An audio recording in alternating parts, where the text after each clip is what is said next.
बुजुर्गों, नौजवानों और इस हलके से ताल्लुक़ रखने वाले मेरे परदेसी नौजवानों, अस्सलामु अलैकुम वरहमतुल्लाहि वबरकातुहू। आदाब।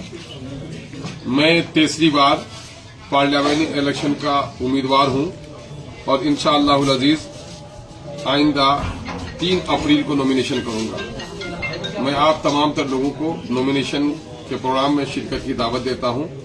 बिलखुसूस इस वक्त रमजानुल मुबारक की मुबारकबादी के साथ साथ मैं परदेश में रहने वाले तमाम तर अपने मोहसिनों से, MIM के सैदाइयों से, बैरिस्टर सऊदीन अवैसी साहब के सैदाइयों से ये गुजारिश करता हूं कि मेरे भाइयों, जमहूरी मुल्क में आपका वोट आपका हथियार है।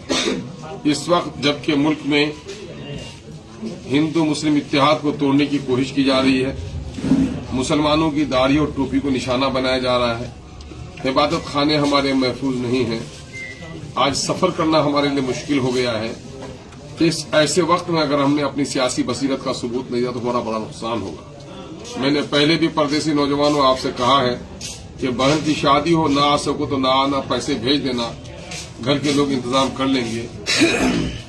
गांव में मैयत हो जाए तो परदेश से दुआ कर लेना, मुसाफिर की दुआ अल्लाह कबूल करता है। लेकिन जब इलेक्शन का जमाना आए तो अपने वोट को जाया होने मत देना। आपका वोट हथियार है, आपका वोट आपका पहरेदार है। आपका एक वोट अगर जाया हो जाए तो मुमकिन है कोई जालिम जीत सकता है। आपका एक वोट किसी को मिल जाए तो आदिल जीत सकता है। अदल की, इंसाफ की जीत के लिए अपने एक एक वोट का इस्तेमाल कीजिए और अभी से प्रोग्राम बना लीजिए। आप कैंपेन में आकर शामिल होइए, ईद की नमाज पढ़िए और फिर अपने वोट का इस्तेमाल कीजिए। अगर किसी वजह से आप ईद नहीं पढ़ पाते हो, मसरूफियत रह गई हो, तो ईद बाहर पढ़ लीजिए, लेकिन अपने वोट का इस्तेमाल 26 अप्रैल को आकर जरूर कीजिए। वोट हथियार है। आपने अगर अपने इस हथियार का इस्तेमाल न किया तो आज मुल्क के आइन को, मुल्क के दस्तूर को तोड़ने की कोशिश की जा रही है। आपका और हमारा बड़ा नुकसान होगा। आइए, जमहूरियत की बका के लिए, सीमांचल के अदल इंसाफ के लिए, बिहार में दलितों और अक़लियतों के साथ जो जुल्म हुआ है उसके इंसाफ के खातिर MIM का साथ दीजिए। बहुत बहुत शुक्रिया। अस्सलाम वालेकुम। आदाब। के साहब, जिसने जदयू को वोट दिया उसने शरीयत के दुश्मनों को वोट दिया।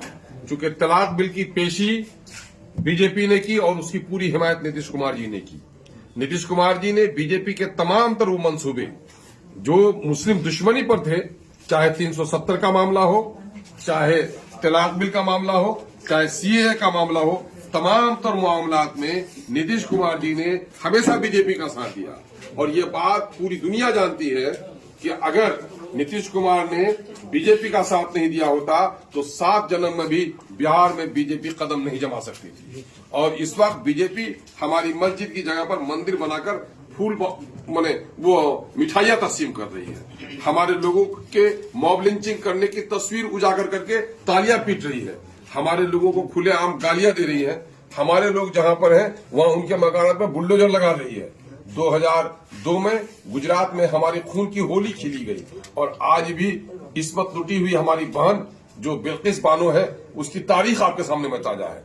जिन लोगों ने इन दंगाइयों को वोट दिया उसने बिल्किस के जानियों की हिमायत की। जिन लोगों ने इनको वोट दिया, जिन्होंने इनकी हिमायत की, उसने मस्जिद तोड़ने वाले की हिमायत की। जिसने इनको वोट दिया उसने शरीयत के दुश्मनों को वोट दिया।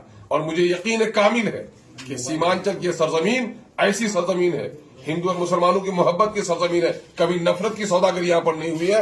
नफरत के सौदागरों को यहाँ चलने नहीं दिया जाएगा। शरीयत के दुश्मनों को कभी वोट देने के लिए लोग नहीं होंगे। हम सलाम करते हैं सीमांचल के नौजवानों को, हम सलाम करते हैं सीमांचल के उलमा को, हम सलाम करते हैं सीमांचल के मनपसंद लोगों को कि जिन लोगों ने तहिया कर रखा है कि हम गरीब और भूखे रह सकते हैं लेकिन शरीयत के दुश्मनों का कभी साथ नहीं दे सकते हैं।